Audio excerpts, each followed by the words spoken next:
tal? Buenas tardes. Por acá me presento, soy Nora Barrios y hoy el sector forestal le da la bienvenida a un ingeniero con una trayectoria maravillosa como es Miguel Rodríguez, fundador y director de INPARQUES, Instituto de Parques Nacionales, el que todos sentimos una pasión grande por ese instituto desde sus inicios en carrera. Hoy día, pues ya está dando clase, forma ONG de Asociación Civil de Agua Vida, ya nos va a hablar de eso. Y bueno, vamos a esperar que ya nos diga cómo se encuentra Miguel. Gusto en saludarte. Reciba un saludo fraternal de todos tus amigos del Grupo Forestal que te aprecian y están ansiosos de saber cómo estás. Mira, un súper agradecimiento al grupo, ¿no?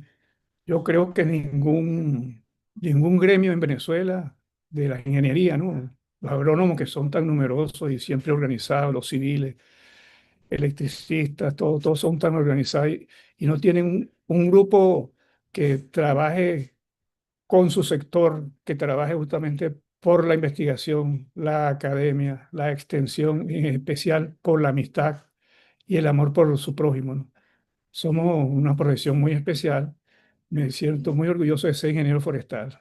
Nace esa inquietud de ser ingeniero forestal, bueno, ya por la década de los 60, que fue la década de la renovación, la década de los movimientos, la década de la dinámica, de las evoluciones que existieron en todo el mundo. Y no escapaba que fue la década de las renovaciones académicas en toda Latinoamérica y nuestra universidad no escapaba a ello. Somos lo que nos decía el doctor Viloria Díaz, ustedes son una generación de renovadores y por lo tanto tienen una gran responsabilidad. Y en sí, justamente, soy forestal justamente por conversaciones a mí siempre me gustaban las materias, las carreras de campo, porque soy nacido en una cuenca alta muy importante de Venezuela. No porque sea muy grande ni porque sea de mucha agua, pero una cuenca que abastece de agua prácticamente a todo el estado Lara y todo el estado Falcón, como la cuenca alta del río Tocuyo. Nací en un municipio muy bello andino, de Guárico, estado Lara, y me crié en el Tocuyo, que es el mismo municipio Morán, a 20 kilómetros del Tocuyo. Y todo el tiempo me crié en esa zona, e incluso tuve la oportunidad como profesional, cuando fui director del Ministerio del Ambiente, trabaja mucho con esa cuenca, muchísimo, muchísimo, a lo cual era considerada no por ser la cuenca más importante o más degradada del país, sino porque era, junto con la cuenca del río Boconó, la cuenca del Chama, una cuenca de mucha información, es decir, mucha información físico-natural y sociocultural en el país. Y tuvo justamente una cuenca que tuvo un crédito muy importante por 5 años del Banco Interamericano del Desarrollo, que se llama el programa en manejo de cuenca del Ministerio del Ambiente, el programa MARCVIC. Bueno, vamos a los inicios de este señor que está acá como forestal y a lo cual me siento, insisto, muy orgulloso. Nació a través de conversaciones con un colega ya desaparecido con el COVID dolorosamente, el Régulo Yepes Rodríguez, paisano mío del Tocuyo, ¿no? Que junto con Alirio Pérez Mogollón, que también es Tocuyo, lograron justamente conversar con nosotros, con Taylor Rodríguez y conmigo, un colega que nos fuimos juntos y regresamos juntos de Mérida. Seguimos siendo grandes amigos, seguimos viviendo cerca acá en Barquisimeto. Nos montó, bueno, pues un panorama hermosísimo, que necesitamos mucha orientación. Yo quería quedarme en agronomía cuando recién se iniciaba la UCLA, hoy es la Universidad Centro Occidental Lisandro Alvarado. Para aquella época se inició junto con el Politécnico, los decretaron el mismo día, el mismo año, eh, como unos centros importantes para el futuro. El Politécnico de Barquisimeto, súper famoso ahora, y la Universidad Centro Occidental Lisandro Alvarado, que ya llegó a llamarse CEDES, Centro Experimental de Estudios Superiores. Luego, con la renovación y los avances, pues yo dije, no podemos empezar en una universidad que apenas empieza, tiene un año de inicios. Y nos fuimos a Mérida con Régulo y otros colegas de bachillerato, pues, en aquella época de mi promoción. Unos colegas se fueron a bioanálisis, otros a farmacia, otros a medicina. Y bueno, y Mérida, cuando llegamos a Mérida, yo no conocía Mérida. Y uno podía preinscribirse en aquella época en todas las escuelas que quisiera en cualquier universidad del país.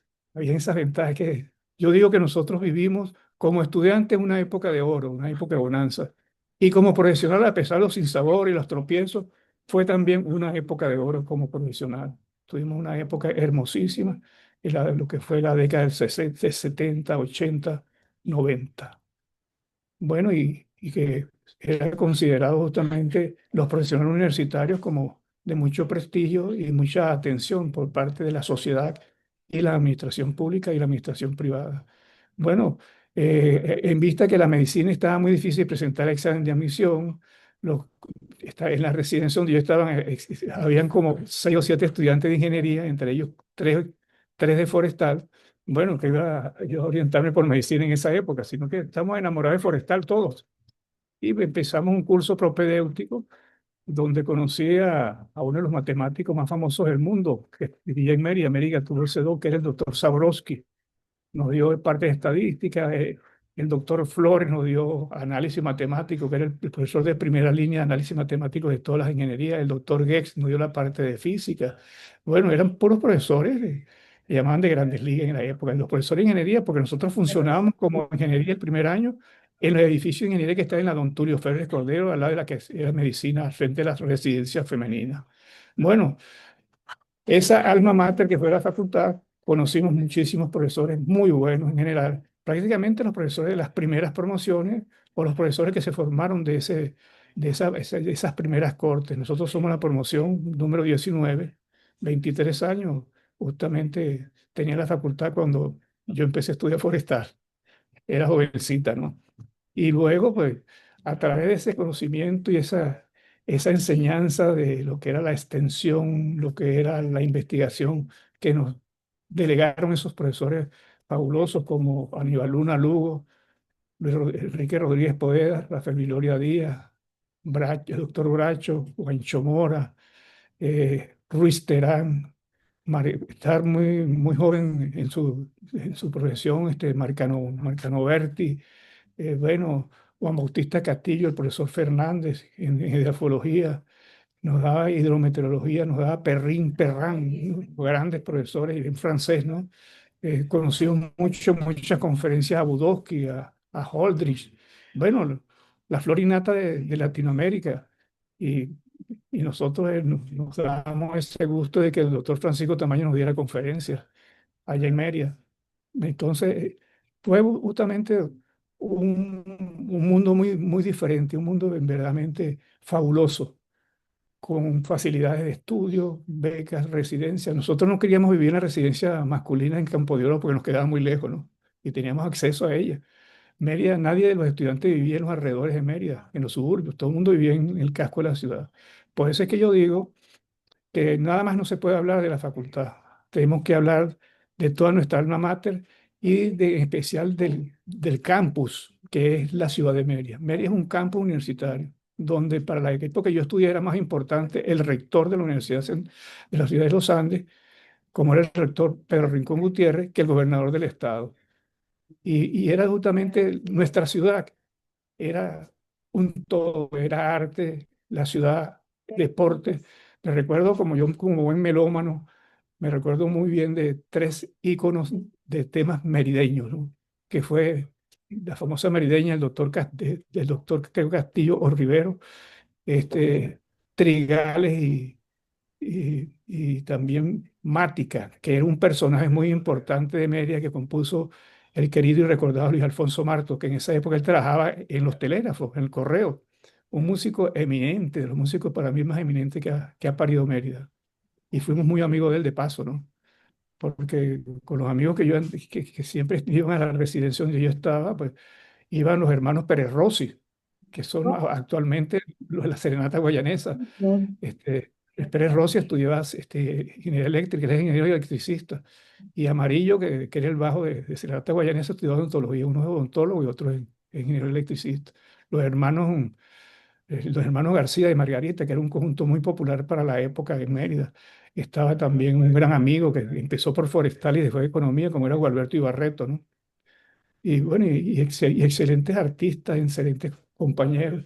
La Mérida de la elección de la novia universitaria, que era la elección de la novia universitaria, era más famosa que las ferias de Mérida. Las ferias de Mérida eran en diciembre, 8 de diciembre.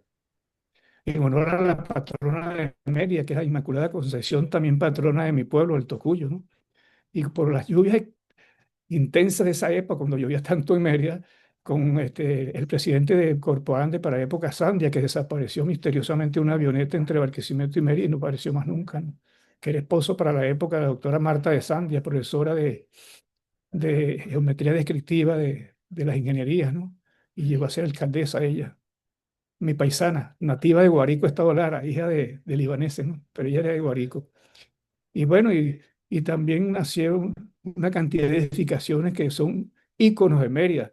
Mérida nos trae a nosotros por lo menos los recuerdos cuando se construyó el edificio administrativo de la universidad, el hospital universitario, las facultades de farmacia, porque farmacia funcionaba en los galpones que están cerca de la cancha de deporte. Nacieron también otras escuelas. Nosotros fuimos promotores del actual edificio. Nunca lo utilizamos, pero fuimos promotores en el MOC del actual edificio de nuestra facultad, uno de los más hermosos, cómodos y funcionales de toda la universidad, creo, ¿no?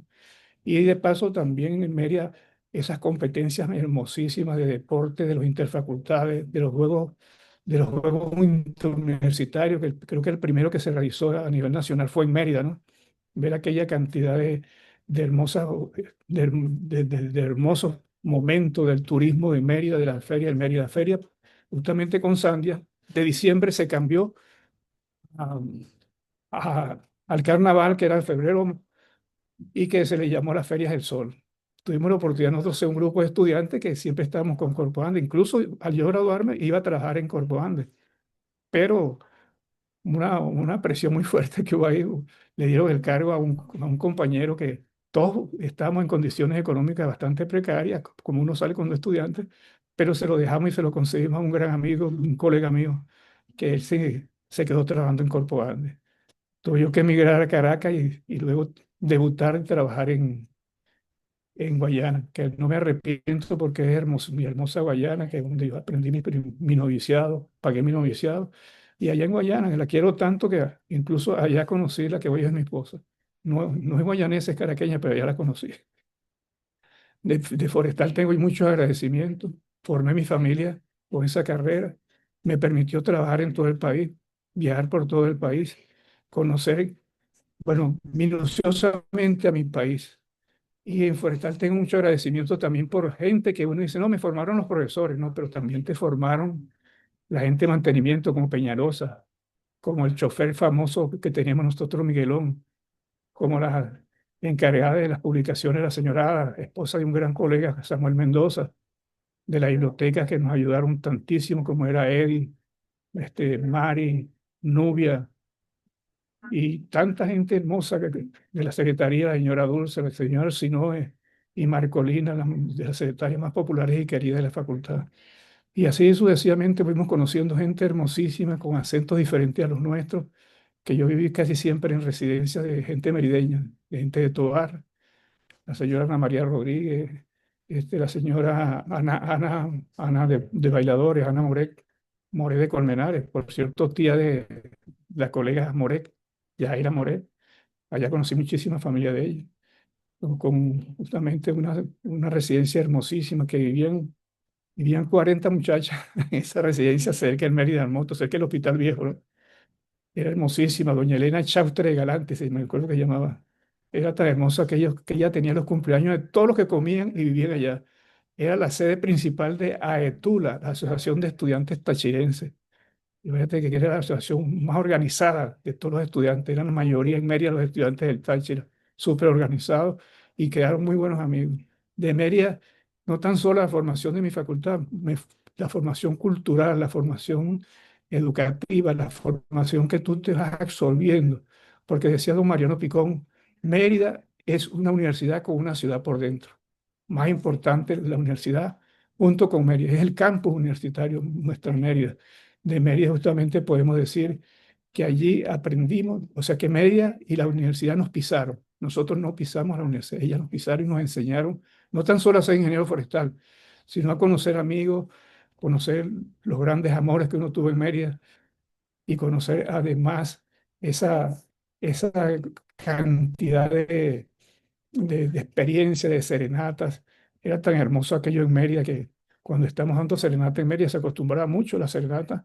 Decía, andamos por la avenida Urdaneta, pasaba la patrulla, le pegamos la cola a Pamillo, metíamos arpas, todos los instrumentos. ¿Para dónde van, Bache, Pamilla? ¿A qué hora los pasamos buscando? A las 4 de la mañana. Y era costumbre, pues, de amistad en todo. Y justamente la cantidad de sitios sociales sabrosos, de paseos, todo lo que era San Jacinto. Y había oportunidades de muchos trabajos. Yo trabajé como alfabetizador móvil, ¿no? En la residencia donde vivía de los de bailadores, pues él era jefe de educación y me consiguió un trabajo de ser alfabetizador móvil, aquellos programas de alfabetización que tenía Luis Beltrán Prieto Figueroa cuando él fue ministro, ¿no? Y yo me conocía todo San Jacinto, 200 y pico escalones que me caminaba allá y enseñé a muchísima gente a leer y a escribir dentro de su propia casa sin necesidad de ellos asistir a ninguna escuela. Y muchas experiencias hermosas de Mérida, no tan solo la facultad, de Mérida en general. Familias hermosísimas, familias que todavía guardo tantos recuerdos que me hizo conocer mucha gente, en especial médicos y bioanalistas, ¿no? Que en estos momentos en Barquisimeto tengo 5 o 6 médicos especialistas, cardiólogos, neumonólogos, que son mis amigos de Mérida y la ventaja que nunca me cobran. E incluso laboratorios de amigas, de grandes amigas de laboratorios, que tienen laboratorios aquí en Barquisimeto, que cuando paso por allá me hacen todos los exámenes también, me exoneran, algo que está tan caro ahora. Qué Hasta bueno, eso, Miguel. no sé, Mérida para mí ha sido un paraíso terrenal. Sí, Incluso se ha comentado con estas crisis que si yo nazco, he oído de colegas, no vuelvo a estudiar forestal, al contrario, me recuerdo que estaba en ese momento Dacio Serpa conmigo, mi gran amigo, y nos disgustamos tanto que digo, si volvemos a nacer, volvemos a estudiar ingeniería forestal, se sí, lo juro.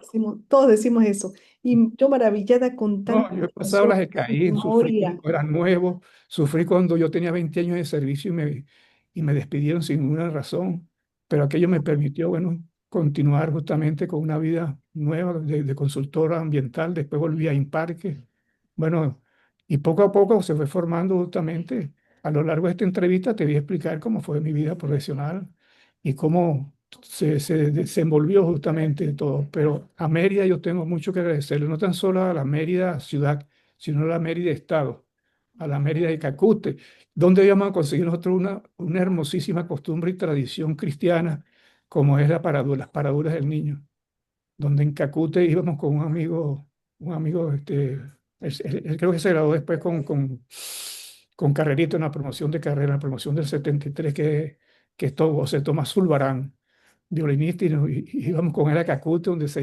decía que se hacían las paraduras más hermosas de Mérida. Seguro que se hacen en todas Es- partes, pero decía que Siguen eran haciéndose, sí. 30 y pico de violinistas, podíamos ver en Cacute, ¿no? Era algo, una experiencia, donde iba yo a encontrar una experiencia tan hermosa que era la pesca de la trucha, que era una fiebre de la siembra que hizo el Ministerio de Agricultura y Cría de trucha, Decía el por los- montañismo. Para nosotros era un secreto que para nosotros era un misterio. Nos hicimos grandes montañistas, nosotros caminamos muchísimo con Burguera, un Burguera que lleva el nombre de él, una asociación, un club de montañismo que dolorosamente falleció en el Vértigo, creo que fue en el Vértigo, en la época que nosotros estudiamos en Mérida. Bueno, y el deporte, bueno, llegó a conocer muchos sectores como el Táchira y hacer giras. Y, en fin, en general, pues fui justamente voluntario en el Sierra Nevada cuando era estudiante y con el desaparecido también colega Jaime Grimaldo, un rubiense de pura cepa, que fue excelente estudiante, excelente profesor y nunca dio clase en la facultad, sino que dio clase en economía. Y Ah, otra cuestión, muchas pues, sí, fue jubilado de economía, un excelente profesor, Jaime Grimaldo. ahora, Miguel, antes de empezar en la parte profesional, me hablas un poco del discurso que tienes escrito, que de verdad que tengo una curiosidad grande por verlo y por leerlo. ¿Puedes hablar un poco de eso? Porque sé que muchos no conocíamos el discurso que tienes en mano. Sí, existen muchos discursos dados en los actos académicos por nuestros profesores y por nuestros padrinos. Nosotros no tuvimos un padrino específico, pues nuestro padrino fue Ministerio de los Recursos Naturales Renovables. Fuimos los promotores de ese ministerio en el año 71. Y entonces el discurso que nosotros decíamos que el que está más ligado al gremio, que aunque nuestro padrino simbólico era Luis Enrique Rodríguez Poveda, que Dios lo debe tener en su santa gloria, porque fue tremendo amigo, tremendo profesor, un colombiano regalado a Mérida, ¿no? Un colombiano regalado a Venezuela, un colombiano regalado a, a los estudios ambientales del país. Este discurso fue editado por el Núcleo de Recursos Naturales de la Facultad. O sea que no lo edité yo, ni lo editó ni nadie de la promoción. Es interesantísimo porque aquí el doctor Viloria enfoca y habla de la historia profunda de nuestra Facultad de Ciencias Forestales. Esto lo editaron justamente ese núcleo que estaba conformado por Edgar Hernández, Jaime Grimaldo, Henry Rodríguez, Rafael Medina, Wilfredo Franco, Gonzalo Peña, Douglas Rojas, Rubén Darío Quintero y Clemente Hernández. Pero hay algunos párrafos que comenté fuera de cámara que eran de gran importancia. Entre las palabras iniciales de Viloria dice, las promociones posteriores se enfrentaron al fantasma frustrante del desempleo. Después de las primeras promociones empezaron a salir promociones, pero nos encontramos con el desempleo en aquella época. La escuela no era conocida, la profesión de ingeniería forestal no era muy conocida. El interminable peregrinar por las oficinas públicas, las largas antesalas y las entrevistas decepcionantes obligaron a muchos egresados, a pesar de que la profesión elegida no tenía cabida en el país y que era falso lo que se enseñaba en las aulas que en Venezuela, y que Venezuela no necesitaba esos centenares de profesionales forestales. La asistencia de estos profesionales desempleados repercutió de una manera directa en la escuela, produciéndose un ausentismo de nuevos inscritos que casi motiva la clausura de algunos de sus cursos. Así, las clases del primer año de 1956 se iniciaron con un alumno y con 4 alumnos las clases del segundo año de 1957. Los ciclos se repiten. Cualquier parecido es pura coincidencia, ¿no? Con la situación actual. Y entre tantas cosas que nos decía Viloria, me decía en este discurso, ustedes son estudiantes, ustedes son de una generación renovadora, una generación que les tocó la década de los 60, o sea, la segunda parte de la década de los 60, como una generación renovadora de renovación académica. Creo que comenté contigo que la facultad era en sus calificaciones medio asesina, le decíamos nosotros, porque era por año. Y lo que tú hacías de noviembre a julio o de octubre a julio valía el 40%. Y en el día de presentar el examen de esa materia era el 60%. A cualquier alumno lo podían aplazar en esa materia con 15 puntos de promedio. Entonces, eso fue una de nuestras grandes luchas. Había una tesis necesaria de investigaciones nuevas, pero esas tesis eran utilizadas por algunos profesores, que me reservo los nombres, eran trío de profesores justamente, el jurado de esas tesis. Y muchos colegas pasaron por 3 años, 2 o 3 años de rebote de tesis, habiendo cumplido ya con su carga académica. Bueno, hicimos no eliminar la tesis, sino que hicieran tesis verdaderamente que funcionaran y que no fuese un bloqueo justamente para la graduación definitiva del profesional universitario, el profesional forestal. También se habló muchísimo de las renovaciones de la cantidad de materias que teníamos, las cargas académicas que teníamos. Nosotros teníamos materias como dendrología, que es la botánica sistemática, la llamaban dendrología en la facultad. El doctor Ruiz Terán nos daba clase de 7 a 12 en forma continua, pues él decía que no iba a dar clase otro día. Si querían aceptarlo como profesor, le dijo a la gente de la facultad, a Juancho Mora, que era director, y Bracho, que era el decano, si la aceptaban, él te daba clase de 7 a 12 de la mañana. Y la teníamos que calarnos de las 7 y nos mirábamos todos con hambre y con todo, oyéndole las clases a Ruiz Terán. A mí me encantaba, fui muy amigo de Ruiz Terán y lo respeté muchísimo. Y muchísimas cosas que hicieron de la facultad un área renovadora, promotora de la renovación fue la facultad. Y bueno, no se martiricen tanto ahora de que no tienen alumnos, de que no tienen otros. Aquí está la prueba. En el 56, 57 no habían alumnos de forestal.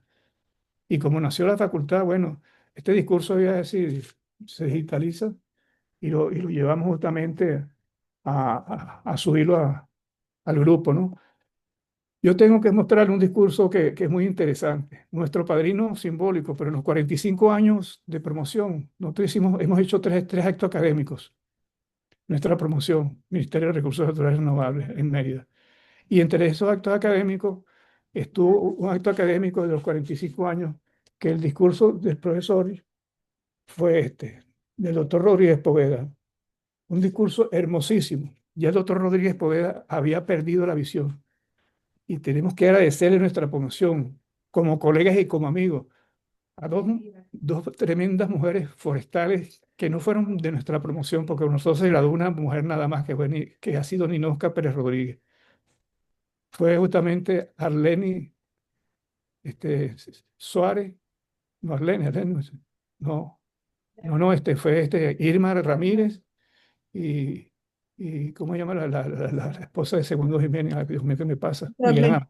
Arlene, Ah, la Arlene, sí, persona. Arlene, sí, sí, que cada rato nos ponemos en contacto y está en Estados Unidos. Tremenda mujer, tremenda profesional. Incluso con Arlene, Carlos Contreras y el Tuti León Rosales organizamos, y otros colegas, organizamos el sexto Congreso Forestal Venezolano en Barquisimeto. Y ella fue una de las que más insistió en que hiciéramos ese congreso, Arlene Suárez, mi paisana de aquí de Barquisimeto. Tremenda persona, tremenda mujer. Y se casó justamente con un gran amigo mío, pues él iba un año antes que yo, pero con Segundo Jiménez, que fuimos incluso compañeros de residencia. Segundo Jiménez del ENEAL del Estado Lara, fallecido en forma reciente. Te hablo de muchos colegas, pero ese por la edad, o sea, ese por diferentes No, cosas. yo admiro su memoria, sus Sí, recuerdos, de verdad que ha sido un gran aprendizaje no, esta para mí, entrevista. Forestal para mí ha sido mi, mi bastión, mi bastón, mi muleta, mi todo. Y no me he retirado porque aún sigo trabajando con esta profesión que me ha dado tantas amistades, tanta cabida en el mundo social y cultural y tanta cabida en el mundo administrativo, tanto de gerencias privadas como gerencias públicas. Y de paso, nosotros no nos hemos retirado. Este que está aquí no está jubilado. No he sido jubilado nunca. No he Qué sido bueno, jubilado. ¿no? Yo admirable, tiene mucha Diferentes razones que no vienen al caso, pero no he sido jubilado nunca. Y sigo trabajando con la Universidad Centro Occidental y Sandra Alvarado, casi ad honorem por los problemas de los salarios que existen ahora.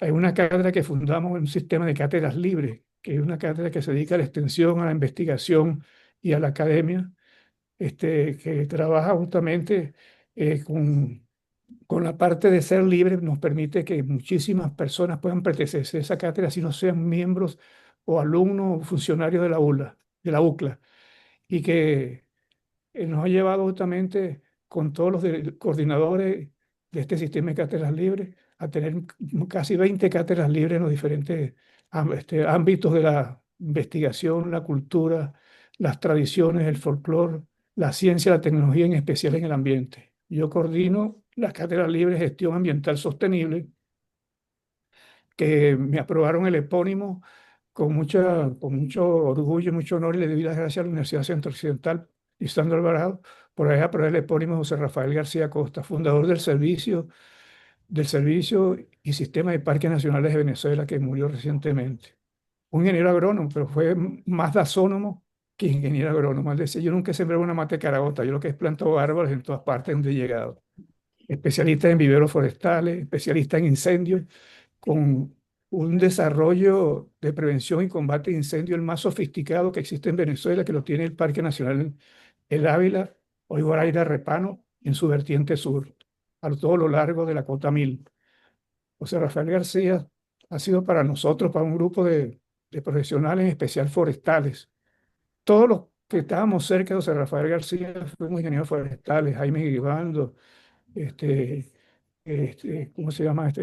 Wilfredo Franco trabajó con nosotros también, y muchísimos trabajadores como Maclovio Orozco, Marta Sánchez, eh, bueno, Jorge Romero, bueno, gran cantidad de ingenieros forestales.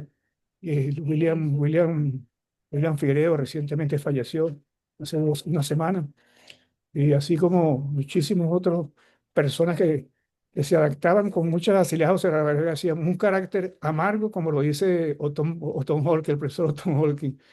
Pero lo que pasa es que José Rafael García no tenía posiciones de medias tintas. Si él no ha sido fuerte como fue en su época, que era una época histórica, disculpe, no se hubiese consolidado ese sistema de parques nacionales. Nuestras ABRAE han desaparecido casi todas. Las reservas forestales, las zonas protectoras, los refugios de fauna, los santuarios de fauna. Bueno, y para de contar. Con todos los problemas que han tenido los parques nacionales, nosotros hemos mantenido con hombres y mujeres, porque tenemos un trabajo de Miguel Rodríguez, ni José Rafael García, ni de Mario Gabaldón, ni de José Ramón Horta, ni de Brusual, ni toda esa gente que ha pasado. Y toda esa toñada de biólogos. Incluso cuando yo fui director de parques nacionales, tenía un solo ingeniero en la dirección de parques nacionales en Caracas y el resto eran biólogos. Wow. Y casi todos los biólogos eran damas. No estudié casi con ninguna mujer, ni me dio clase ninguna mujer en forestal. Y teníamos una playa y que ahora son mis tremendas amigas, tremendas investigadoras, con doctorados, postdoctorados, o ya se mantienen dando clases en la Universidad Central de Venezuela, se mantienen hombres y mujeres, biólogos y biólogas, en la Simón Bolívar, en la Católica y en todas partes de Venezuela. Y andan por todo el mundo justamente expresando y dejando su experiencia y su conocimiento por todo el mundo. Siempre tengo contacto con buena parte de ellas. Entre ellas hubo una muy conocida que sabía 3 o 4 idiomas y era la persona fuerte como su papá, que era Irene Pecop, hija de Teodoro Pecop. Wow. Sí, y estuvo, sí, sí, tengo que recordar a María Pía Bevilacqua, que trabaja ahora con la fundación, trabaja en el Caura, con la Fundación Ancoana, ella creo que es justamente presidente de la Fundación Ancoana, con Edelvi Guada, pues, directora del Instituto de Ecología Tropical de la Central.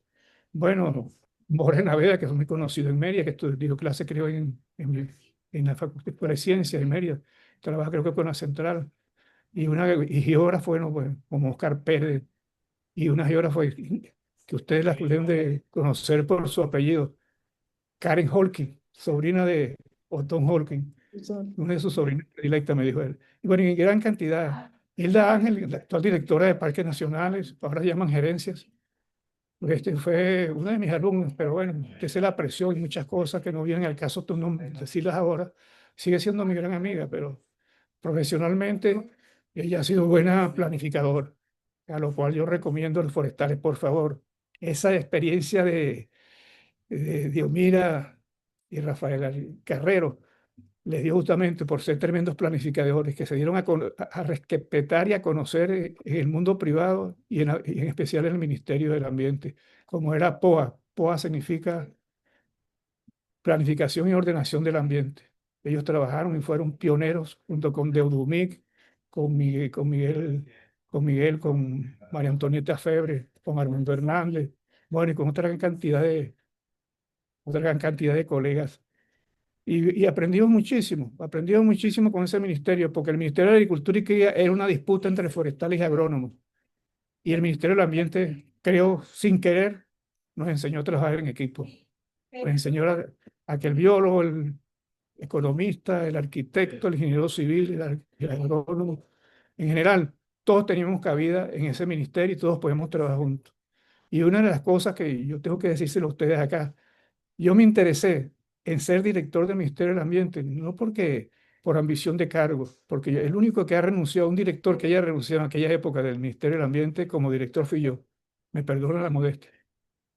Pero ningún forestal en Venezuela había sido director de la región 11 o la región Lara, que era antes era Lara y Yaracuy. Ningún forestal había sido director. Y yo nunca quise aceptar ese cargo porque era mi estado, porque justamente decirle no, o perseguir o sancionar a mis paisanos, a amigos, a colegas, a miembros del miembro ganadero, que yo soy parte del miembro ganadero y cafetero, ¿no? Porque mi familia siempre lo ha sido. Y además, el primer forestal que fue director de Parques Nacionales, de la Dirección General Sectorial de Parques Nacionales, fui yo.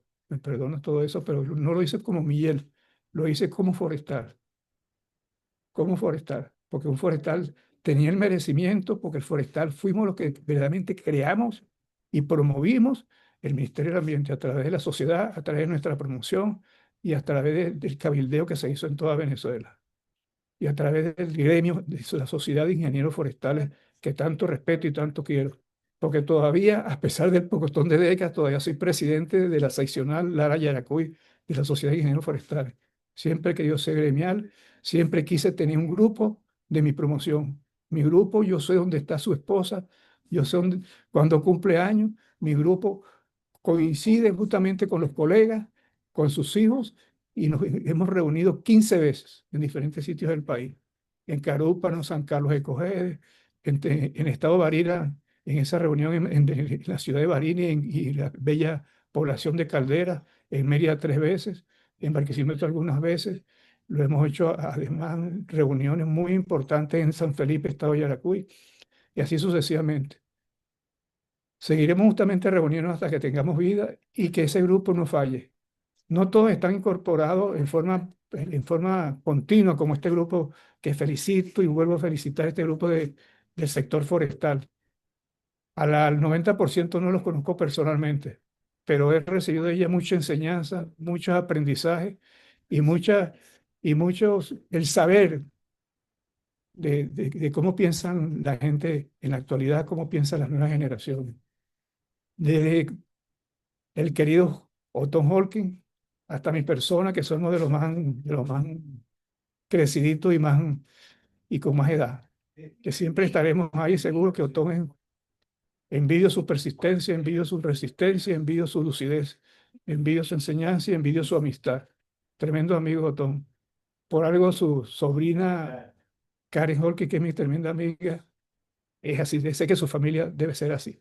Es muy importante hacer mención justamente a consultorías ambientales. Cuando poco se utilizaban las consultorías ambientales en las líneas eléctricas de alta tensión, Edelca, Enelvar, Electricidad de Caracas. Probamos suerte como consultor jurídico en el bar, que era la electricidad de acá de la región, ¿no? Y tuve mucha experiencia porque organizamos justamente los estudios de impacto ambiental y sociocultural. Le elaboramos, yo le servía como consultor ambiental y dio muy buenos resultados porque evitamos justamente muchos desastres en las picas, ¿no? Porque eran picas a veces de 30 metros de ancho o 60 metros de ancho que se llevaban todo, ¿no? Y se logró justamente restringir y que se adaptaran justamente al, a las recomendaciones de los estudios de impacto ambiental y sociocultural. Otra experiencia muy interesante justamente es la creación de las cátedras libres en la Universidad Centro Occidental Lisandro Alvarado.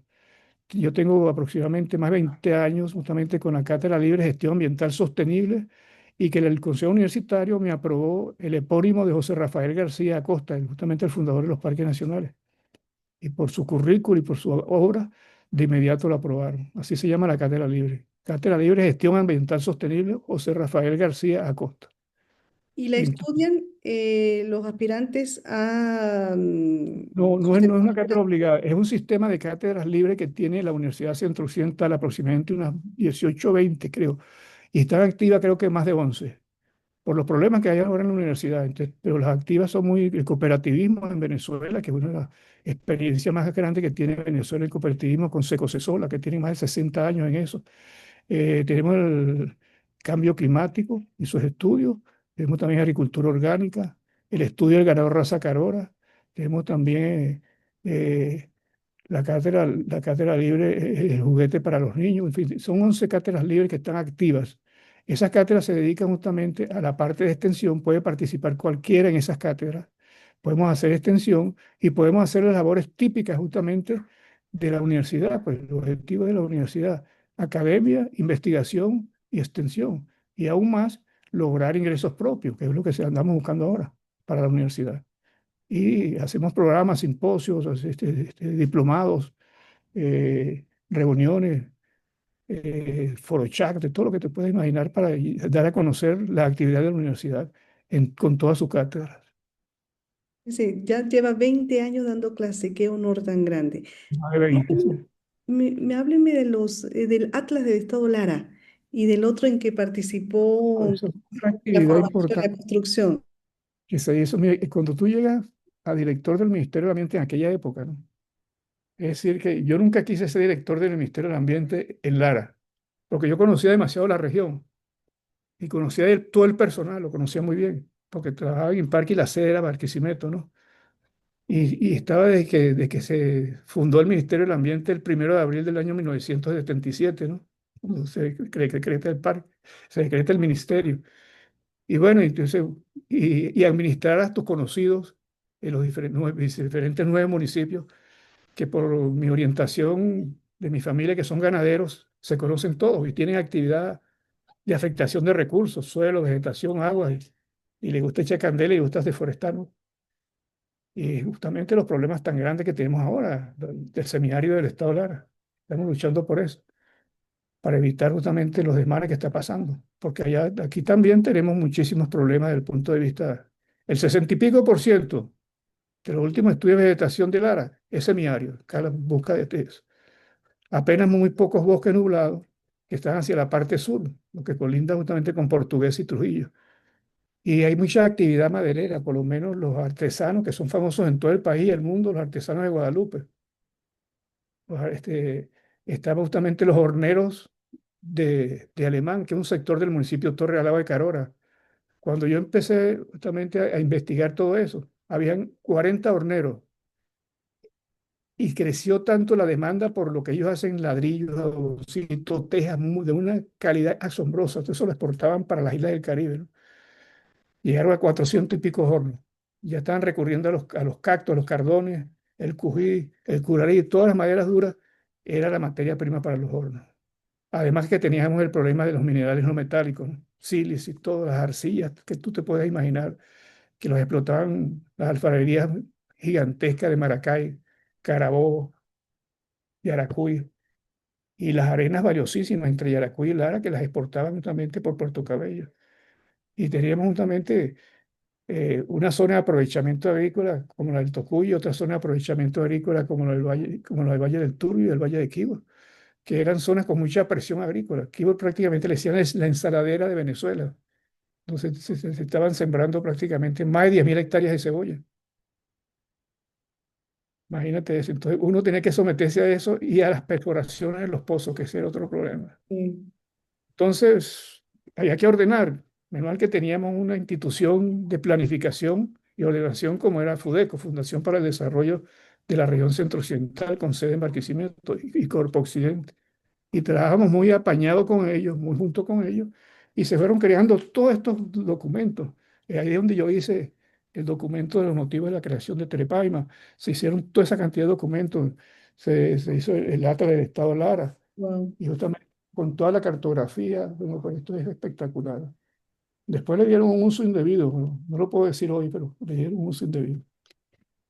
¿Y ya ese atlas está digitalizado o dónde se consigue? Sí, ese atlas lo tenía digitalizado Proinlara, que era el que se había quedado con los derechos porque hicieron la segunda versión. Yo voy a tratar de ver si se sube a la red, a ver quién lo tiene digitalizado, porque mi disco duro original, donde yo tenía toda esa información, está trancado justamente y no consigo que me lo salve, me salve esa información. Pero voy a buscar quién tiene esa. Aquí se trabajó con un programa extraordinario que llamaban Prosalafa, que era en combinación con la Universidad de Montpellier, Universidad de Francia, y con todos los conocedores del seminario, prácticamente digo yo que en el mundo, pues, habían funcionarios extraordinarios. Entre ellos puedo nombrar una del Ministerio del Ambiente, una colega agrónomo, pero bueno, con una orientación en conservación de suelos, Aide Cataño, ¿no?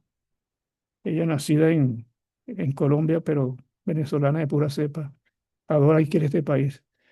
Y con todo su equipo, ese equipo era fabuloso, el de Prosalafa, que era el programa, pues significaba Prosalafa, programa del seminario de Lara y Falcón. Esos habían experiencia con la gente, las lagunas que se construían para múltiples usos, por la sedienta posición y tratamiento que tiene la gente del seminario, ¿no?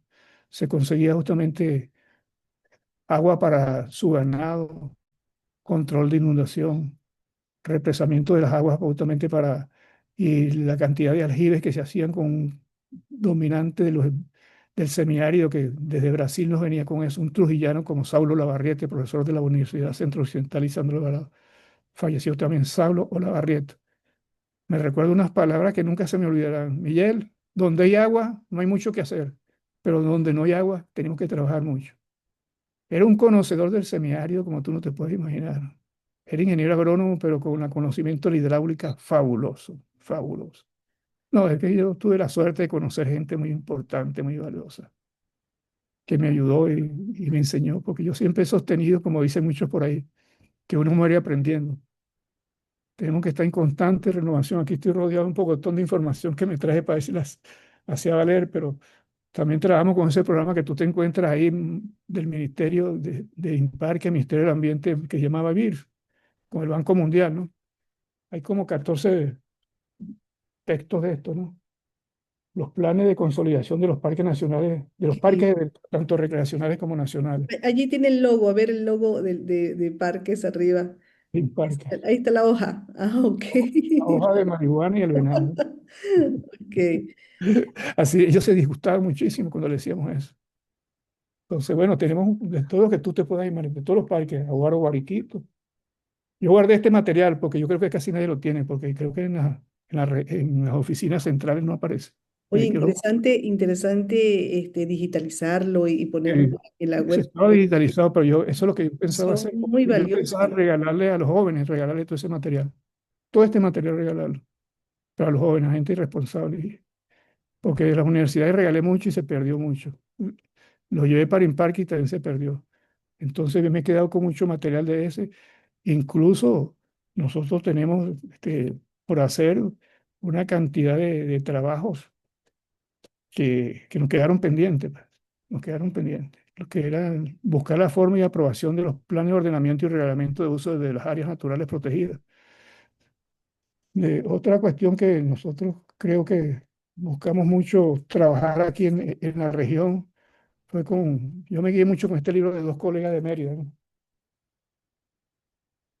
Para ver el nombre, Manual de Agroforestería. Ok.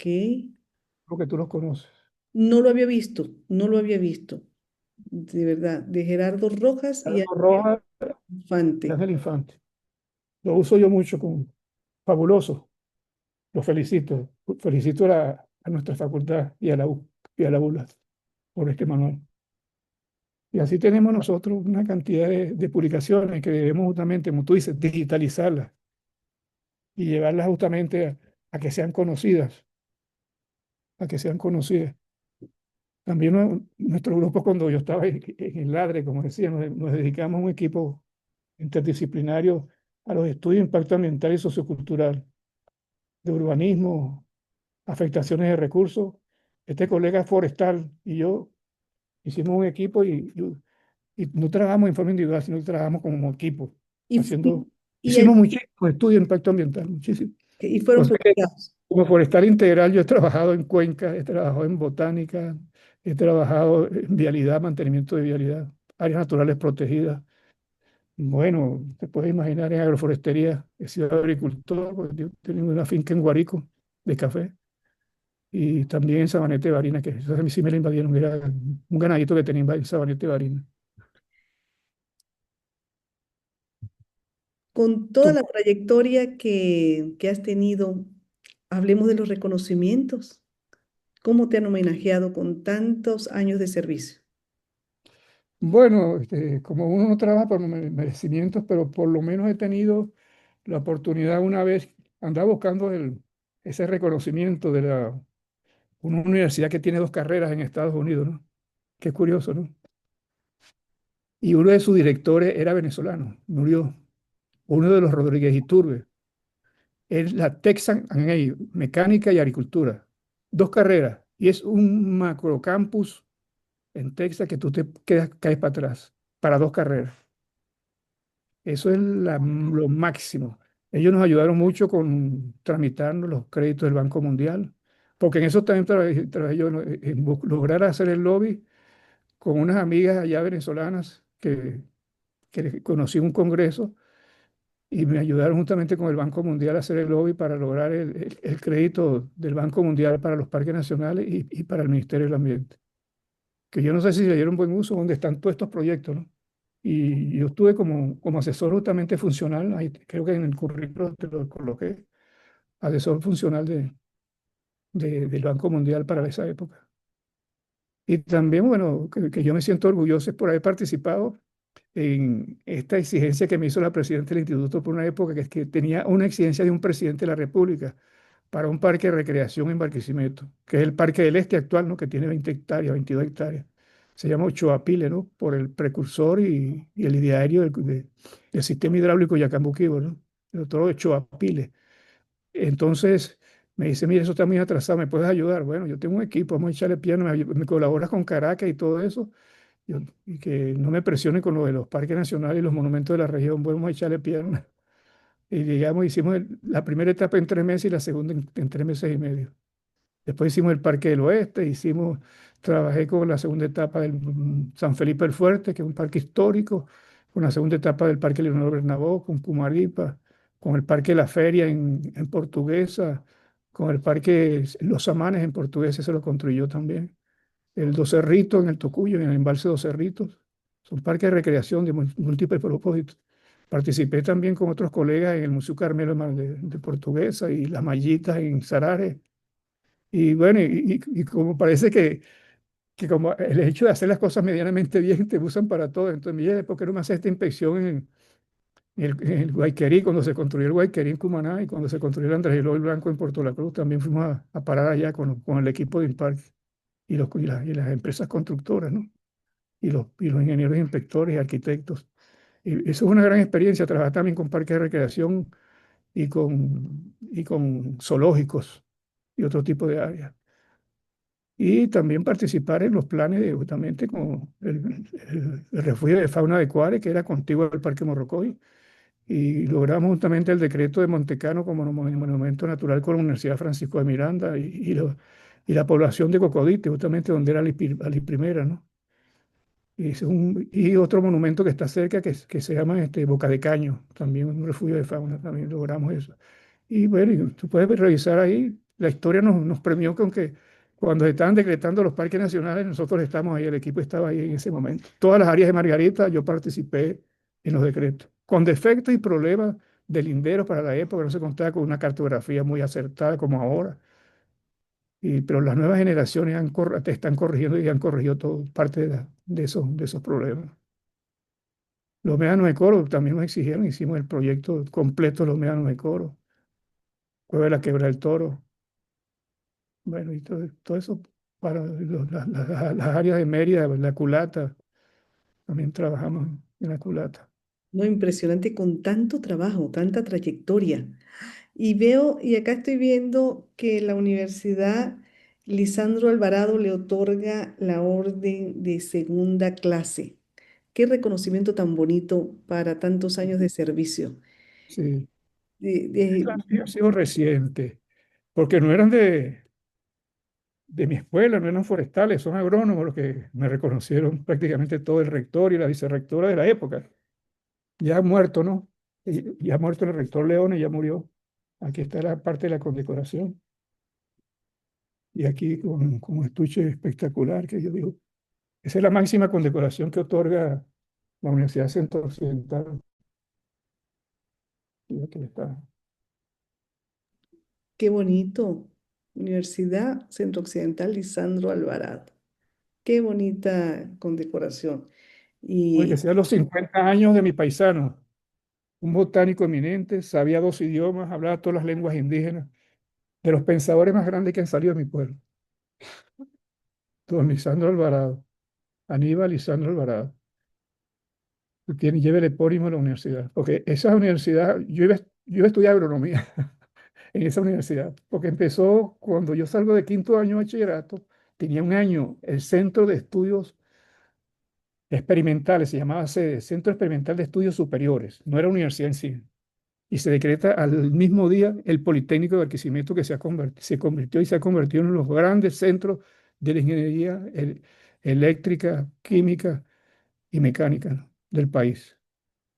Y, en ese momento yo le dije a Taylor, es que todo lo que vemos ahí, el penso, eso parece que es bachillerato de nuevo. Sí, porque no vamos a una universidad grande y déjeme de ser Régulo Yepe, nuestro colega que murió con el COVID ahora, nos animó y nos llevó a Mérida a estudiar. Nos tenía preparada la regla T. Imagínate que en mi pueblo no conocíamos la regla T. El Tocuyo. Nos tenían toda la máquina fácil, nos tenían todo allá preparado, allá todos los colegas en media, todos los que para esa época estudian ingeniería civil. Ahí en esa casa, como era de músico, ah, tuve la oportunidad, desde el punto de vista artístico, conocer a los hermanos Pérez Rossi. Se la pasaban en esa casa tocando con los paisanos míos, porque el conjunto de Forestal era Ok. el conjunto de toda la universidad. Ah, sí, eso no lo sabía. Luis Pérez, que se ahogó por ahí en Amazonas, un forestal, Monteurquiola, que también está muerto, Rebolledo, casi todo. Eso era un espectacular, ese conjunto forestal. El mejor equipo de béisbol AA lo coordinaba Juan Díaz Centeno, el amigo ese, Ok. era el receptor de la universidad y el campeón universitario de salto con garrocha. Tuvieron que buscar a Héctor Toma, que era el campeón nacional de salto con garrocha para la época era de fibrovidrio que saltaba, y este saltaba con una de bambú y Juan Díaz le ganó. No, no, no, es espectacular. Los forestales tienen una vena, no sé, no es porque nosotros seamos forestales, pero yo he tratado demasiado, yo creo que más con agrónomos y con forestales muchas veces. Y ellos nos dicen a nosotros que nosotros somos especiales, porque nos lo han dicho jóvenes, viejos, mediana edad, hombres, mujeres. Yo cuando fui director del Ministerio del Ambiente, había alrededor de 15 agrónomos aquí en Lara. Hoy te verán Entré- más forestales. Le acepté el cargo como 6 meses y tuve que quedarme 3 años y medio. Y yo renuncié, porque hay muchos problemas. Y yo no me calo justamente cuando no te apoyan los problemas. Yo no, no es porque sea una vaina especial yo, pero no sé. ¿Algún mensaje? Pero dejé muchos amigos en el Ministerio del Ambiente, amigas y amigos en especial. Yo tuve un gabinete que el 90% eran mujeres. Vigilancia y control, una gocha de Táchira, era un agrónomo. POA, una forestal, Luz, era de presupuesto, un agrónomo, una mujer, Cuenca, una mujer, bueno, calidad ambiental, una mujer, porque entregaban mejores cuentas. Y siguen siendo mis grandes amigas, tremendas, ¿no? Como llamo, Administración del Ambiente, una colega forestal que me regaló este libro de agroforestería, que es rubio, y es Bessie Lozano, una forestal que sus hermanas son ingenieros civiles, otras geógrafos, todas se graduaron en Mérida, todo ese pocotón de hermanas son de rubio, tremendas profesionales toditas. Una de ellas, como que era esposa de un colega forestal, Nilson Contreras, Nilson Rodríguez, Nilson Rodríguez, que estaba por ahí por el Vigía, ¿no? De aquí de Barquisimeto. Pero mucha satisfacción, te digo. Tú me decías una pregunta porque Sí, bien. A ver, como tienes ese sentimiento y siento que el ministerio para ti simboliza cosas muy, muy buenas, ¿no? Y cuando se siente, se preocupa. Entonces, ¿algún mensaje que le quieras dar a las personas que están hoy en el ministerio? ¿Cómo sería para mantener los recursos naturales, mantenernos en estos, qué trabajar en estos 20 y 40 años siguientes? Para mantener nuestros recursos naturales renovables en el país. sí, entre tantas cosas que uno pasa, decirle a la gente del ministerio en este momento, yo conozco mucho, pero otros no. Pero una satisfacción antes de contestar esa pregunta fue el viernes pasado, que me llama la directora nacional, ahora lo llaman gerencias, creo que llaman gerencia. Ella formó en mi equipo, ¿no? Es geógrafa, ¿no? Hilda Ángel. Entonces yo acepté, bueno, vamos a tomar un café en el hotel donde estaba con un grupo de colegas de trabajadores de Trujillo y era una reunión nacional que había aquí en Barquisimeto. Y entonces cuando empezamos a hablar, yo le empecé por decirle, yo no te voy a reclamar nada, le dije yo, pues somos muy amigos, y es mi amiga, ¿no? Pero yo espero que tú hagas las cosas bien y las sigas haciendo bien, porque se hablan muchas cosas de los parques nacionales y los monumentos naturales, que no es para lo que te formaste tú y me formé yo. Y hablamos muy bien, muy bien. Y una de las recomendaciones que yo le hago, que siempre rectificar es de sabio. Siempre tenemos como lema la paciencia, el perdón y tener como algo muy especial la fe y la esperanza. Esas áreas han sido mancilladas muchísimos tiempos. En otros países me cuentan cómo matan a guardaparques en Brasil, Argentina, en Centroamérica. En la revista de los guardaparques, una revista que yo creo que emite, no sé, Argentina, sale mucha información sobre eso. En México, uff, terrible. Porque estas son áreas que mantienen justamente los bastiones biológicos de la vida. Pues los pueblos ancestrales, ¿dónde van a tener más protección sino en estas áreas protegidas? Valga la redundancia. Todos los indígenas, creo que alrededor de 390.000 indígenas que existen en Venezuela, censados y no culturizados, pueden justamente tener algo más de seguridad dentro de las áreas naturales protegidas. La fauna silvestre, porque nosotros tomamos como un icono el oso andino. No es porque el oso andino sea mejor que los demás animales, no. Su área de movimiento son alrededor de 300 kilómetros cuadrados. Y esos 300 kilómetros cuadrados, si tú proteges ese ecosistema, estás protegiendo cuencas, biodiversidad, suelo, control de inundación, agua para los embalses, bueno, y para de contar, y la recreación y el turismo. Y áreas justamente que con un buen manejo pueden servir para agricultura y ganadería, actividades típicas del campo. Interesante. Y bien, se nos acaba el tiempo. Y antes de terminar, ¿qué mensaje le daría a los jóvenes, a los estudiantes de ingeniería forestal específicamente y a los demás que han escogido otras carreras? Yo le digo, mire, cuando yo leo el discurso de mi graduación del doctor profesor Rafael Viloria Díaz, él nos habla justamente, colegas forestales, nos está diciendo en ese momento, en el discurso, ustedes son producto de formación de una década de renovación. Justamente como está la renovación académica en boga por toda Latinoamérica, en la segunda década de los 60, estábamos nosotros ahí. Ahí donde hubo la renovación académica y todas esas notas y todo ese montón de cosas, las tomas de la facultad, la toma, que nosotros justamente estemos siempre al día con eso, con las renovaciones, pero que no seamos unos enemigos de la facultad. Preocupémonos por la facultad, que es nuestra alma mater. Preocupémonos por nuestra escuela, por nuestros profesores, nuestros empleados. Preocupémonos justamente del forestal cuando salga a la palestra a trabajar. Nosotros nunca la tuvimos fácil. Gloria nos dice ahí en ese discurso que la escuela iba a ser cerrada en las primeras de cambio, porque hubo una matrícula de 3 alumnos. Eso no es primera vez que Forestal pasa por esto. Vino el doctor Oscar Tiburguera, un médico ginecostetra que murió creo que recientemente en Mérida, un conservacionista carta cabal por vocación, y el cual fue el que sugirió e introdujo la enseñanza de la ecología en la universidad. Un médico ginecostetra, merideño. El merideño es particularmente especial. Bueno, tú eres merideño. Entonces, yo creo que les digo que sean idóneos, honrados,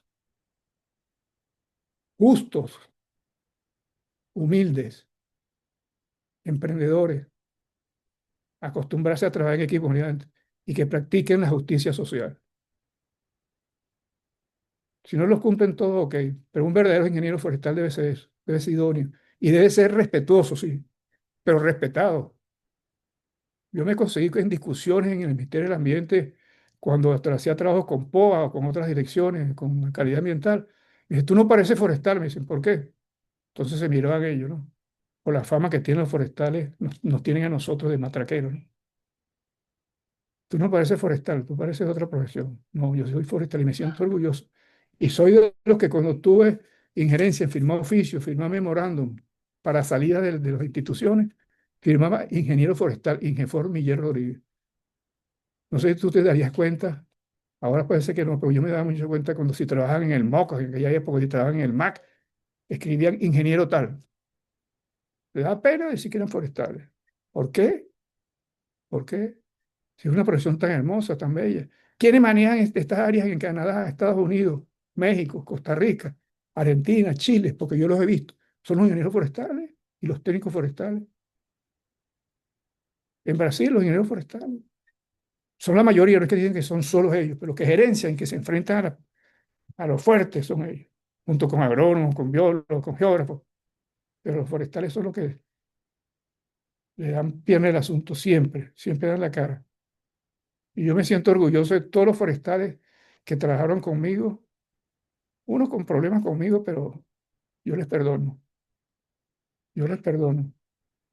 No todos, unos poquitos nada más, pero la mayoría han sido buena, buena, buena gente, en especial mis profesores, y en especial el gremio de los peritos, ahora técnicos. Yo trabajé hermanado con los peritos en todos los niveles, en el Ministerio del Ambiente, en el Parque, en el MAC, cuando ejercí libremente la profesión con los peritos forestales. Mi guía en la administración pública inicial fue un perito forestal, Luis Escalona, en Guatopo. Ahí nos trabajamos con 5.500 avalúos, metiéndonos en problemas con todo el mundo, ¿no? Hasta con la gente de la Contraloría de la época, porque los primeros avalúos que le ordenaron hacer a ellos estaban amañados. Y nos llegó el jefe del programa, que era José Ramón Horton, ingeniero agrónomo, y nos dijo: yo los apoyo. Y el consultor jurídico del Ministerio de Agricultura y Cría para la época, a nivel nacional, el doctor Polanco: yo los apoyo. Sigan trabajando ustedes, que nosotros vamos a hacer que esos técnicos evaluadores de la fiscalía los saquen de ahí. Y así fue. Se logró a través del equipo ELIAN, Federación Campesina, la Comisión de Agricultura del Senado y la Cámara de Diputados,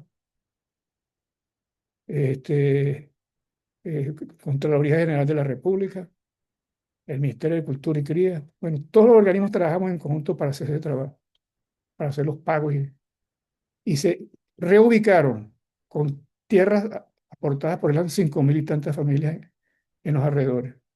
Se salvó el agua de Guarena, Guatire y Caracas. Qué gran Tabasa, ejemplo. Taguacita, el Lagartijo, todos esos embalses fueron salvados porque el agua viene de Guatopo. Oh, qué Y, interesante. muchísimos, y muchísimos embalses. Se amplió justamente Canaima de 1 millón a 2 millones de hectáreas, a 3 millones de hectáreas en aquella época, porque justamente está la cuenca alta del río Caroní, que era el bastión más importante aportante de agua para, para el Guri. Y todas las presas que se construyeron aguas abajo, todos los embalses que construyeron aguas abajo. El 80% del agua potable de Venezuela viene de los parques nacionales. El 75% de la hidroelectricidad de Venezuela viene de los parques nacionales.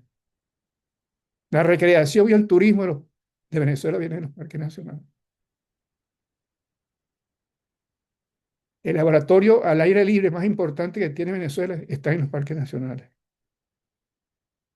Los pueblos ancestrales de Venezuela están mejor protegidos con los parques nacionales. Capanaparo, Sinaruco, todos los parques del sur de Guayana, de Amazonas, Delta, Delta con Mariusa, el otro, bueno, Párate con Tacanaima. Bueno, es que hay que realmente conformar un equipo para convencer de que esas áreas tengan amigos, pero entre comillas, buenos amigos, no amigos depredadores, ¿no? Yo Bueno, tengo 9, 10 años que no voy a Morrocoy, por lo que veo allá, lo que me han dicho que hay allá es terriblemente bárbaro. pues lamentablemente, Es un pues balneario común y corriente, que como Mochilón. es de gran importancia esas recomendaciones que dan, porque las generaciones futuras, nuestros estudiantes que se están formando, ojalá que sigan su ejemplo, que sigan esta dedicación y este amor por la carrera y por el país, para que pueda dejar lo mejor de ellos en trabajar tanto como usted trabajó, que reciban mi admiración. Yo encantada de verlo entrevistado porque me siento más nutrida y aprendí muchísimas cosas hoy con su entrevista. Y lamentablemente se termina. Y a los jóvenes que tengan justamente en este tipo de trabajo un bastión, una bolsa de trabajo importantísima, interesante y rejuvenecedora. Que no estén pensando nada más en el aprovechamiento del bosque, porque nosotros nos formaron justamente para todas esas vicisitudes, para trabajar con áreas protegidas, para trabajar con biodiversidad, con cambio climático. Ustedes pueden ver forestal en esa gama de trabajo por todo el país y en el mundo. Y Los de eso, ingenieros más apreciados en España son los ingenieros de monte y los ingenieros que llaman ingenieros de puerto. Y de eso se trata estas entrevistas, que las personas puedan conocer la diversidad que tiene la carrera para ejercer. Tiene muchísimas Uf, ramas. muchísimo. Te lo Es, digo porque yo he claro, ejercido en todos los campos. Fui encargado de las fincas de Murphy, de varias fincas de Murphy, como 4 o 5 fincas durante 4 o 5 años, de todo, de producción de plantas en vivero, manejo de personal, tanto el personal de planta que ellos tenían, y con unos ingenieros extraordinarios que tenía la empresa, el Tuti, Carlos Contreras, Dacio Serpa, bueno, y mi gran amigo que me abrió el camino en Murphy, que fue Rafael Arriech, y un ingeniero muy importante que trabajaba ahí, que no se graduó en forestal en Mérida, pero era jurado, apellido jurado, y muchísimos otros ingenieros que a este momento no me llegan a la mente, pero los felicito. Incluso una persona que aparece mucho en los grupos que trabajó conmigo allá, trabajaba justamente con Rafael, era perito, que es Maldonado, Edgar Maldonado. Después se graduó de ingeniero forestal. Y otra muchacha amiga mía que murió después, muy joven, recién graduada, le llamaban La Garza, no sé cómo se llamaba ella, no me llega el nombre ahorita, pero tremenda ingeniero, tremenda mujer. Ella aprendí yo muchísimo, muchísimo, con obreros, con técnicos, con todo, aprendí muchísimo. Y aprendí genética, que no la vi muy bien cuando estudiaba, porque Marcelino estaba en posgrado, estaba en posgrado en el exterior, pero ahí en genética, bueno, pues con esta gente de Smurfit aprendí yo muchísimo. Bueno, yo creo que pasé por todo. Le doy gracias a Dios, porque yo estoy medio retirado, le digo a la gente, no, tú no te puedes retirar, no, bueno, yo no estoy jubilado para que tú sepas, ¿no? no, Porque buenísimo. No, ya veo que está dando clase y está. pienso como el doctor Tamayo, que a mí no yo no le voy a cobrar el país, que me paguen sin trabajar. A mí me pagan cuando trabajo, así decía el paisano del Tocuyo, el Francisco Tamayo. Ya, ya creo que ya no tengo el momento de jubilación, pues No, ya la otra década que se me aproxima ya es muy lejana. pero no, buenísimo que tenga esa energía y esa memoria tan valiosa de poder recordar todas sus vivencias y el recorrido que ha tenido a lo largo de su carrera. De verdad que me despido con una satisfacción muy grande de Muchas conocer su gracias. Le doy trayectoria. las gracias a todo el grupo, a Deni, a Sara y a ti, que a Deni, no sé si lo vio, es que cosa curiosa, los tres, no los conozco así. A Sarita le dije, Sara, envíame una foto el día de su cumpleaños para recordarme cómo eras tú cuando tú empezaste a trabajar conmigo, porque son 30 y tantos años y fugaz. O sea, y lo mismo de él, y lo mismo, bueno, y todo. Y me interesé por ir, el único más antiguito que fue al reencuentro fui yo. Si el más antiguo de los ingenieros forestales, en el reencuentro del 12 de diciembre en nuestra alma mater, era yo. Me seguía Zulbarán y Carrero. Zulbarán estudió conmigo, Carrero se graduó creo que 2 años después que yo, pero era mi gran amigo, él y Arellano y todo ese grupo, la Chan, ese era mi grupo, esa promoción era mi grupo. Los aprecio a toditos, que los conozco a toditos, esa promoción. Y Qué como le digo, hagan de ustedes este ejemplo, esta experiencia. Busquen a sus amigos, a sus colegas, búsquenlos. Hagan un reencuentro, no importa si son 40, se reúnen 8, no importa. Que empiecen por Mérida, ¿no? O una ciudad fácil de reunirse como Barquisimeto o Maracay, ciudades fáciles, pero empiecen por Mérida. Busquen, busquen una reunión con los profesores que le quedan. Háganlo, háganlo, que es muy satisfactorio. Hagan una lista de todo. Yo tengo la lista: nombre, apellido, edad, fecha de nacimiento, apodo, dónde están ubicados cuando cambian el correo, todos sus contactos. buen mensaje para todos. Seguro que lo van a estar Para contactando todo, a ver háganlo, háganlo. a ver si algunos están en la lista. Y Una sí, promoción que espero más se ha que reunido en toda la universidad. 15 reencuentros, y el próximo reencuentro es el 16, va a ser en el Tocuyo, Estado Lara, ¿el 16 de qué mes? de noviembre. Ah, falta poco ya. 6 de noviembre en el Tocuyo, Estado Lara, por ahí por el 19 de noviembre. 19 de noviembre. Sí, Ampliamente esa invitación a todos los que estén sí, cerca. los que están ahí me avisan. ¿Y cómo Ese es van un a pueblo hacer? ¿Lo van bien. a contactar por teléfono? El que quiera Mi sumarse a número la. telefónico, a mi número telefónico se lo damos entonces. Si me hace ese favor, bueno, los del grupo lo tienen, Sí, claro. los del encuentro lo tienen, los grupos lo tienen. Perfecto. cualquier cosa. Estamos a la orden. Muchísimas gracias, Miguel. Fue un placer estar contigo en esta entrevista y conocer de su trayectoria. Que tenga bonita Muchos tarde. éxitos con tu familia donde te encuentras, ¿no? Tú y tu esposo y toda tu familia. Y muchísimas gracias. Muchísimas gracias. La salud para todos, para que puedan seguir adelante. Ay, gracias. Igualmente para usted y su familia. Que estén muy bien y Claro. que sigan los éxitos. Dios me la cuide, Dios. la mantenga siempre inteligente, emprendedora y bella como todas las forestales. Porque cuando Ay, yo estudié, le era oigo. una carrera de machista. A mí nunca me dio clase en forestal una mujer, nunca. Y ahora las damas están dominando. Y Las somos muy mujeres buenas están, profesionales, muy las buenas. mujeres están mandando en forestal y debe ser así. Me incluyo ahí. Bueno, que tengan bonita tarde. Hasta luego. Exactamente. Chao. Adiós. Dios me la bendiga.